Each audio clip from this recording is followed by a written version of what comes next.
a hail of bricks at last night's game against Stoke City. Supporters on a coach which was attacked as it left the Britannia ground said they feared for their lives. One Magpies supporter was beaten up and 2 other people were treated in hospital. Jeremy Ball reports. Glaziers were already booked into the coach operator's depot today. Last night's attack was their second on a supporters' bus in less than a week. Magpie supporters who were caught up in the trouble say it was terrifying. We phoned the police and it took them half an hour to get there. The Stoke fans all ran round us and attacked the buses, throwing bricks, coins and everything at the buses. The bus was surrounded by hundreds of Stoke fans as the victorious Notts supporters were preparing to leave the Britannia ground.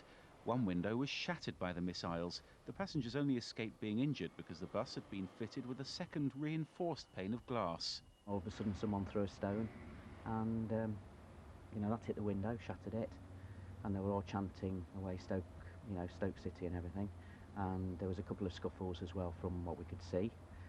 People by this time getting back on the coach, quite worried because they thought they were going to charge us or something. Many supporters at the game believe better policing could have prevented the trouble. Stoke chose to use its own stewards rather than bring in professional police officers, even though it was a top-of-the-table derby. The decisions prompted Notts County's managing director to make a formal complaint to the club. If I had been intimidated and frightened, I would not think that that was acceptable.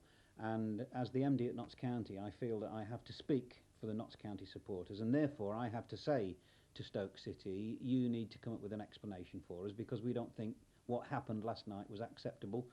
Fans of the Magpies have already received an apology from the Stoke City Supporters Club, but officials here at Meadow Lane won't be satisfied until they're convinced that everything possible was done to prevent last night's violence. Jeremy Ball, East Midlands Today, Nottingham. The parents of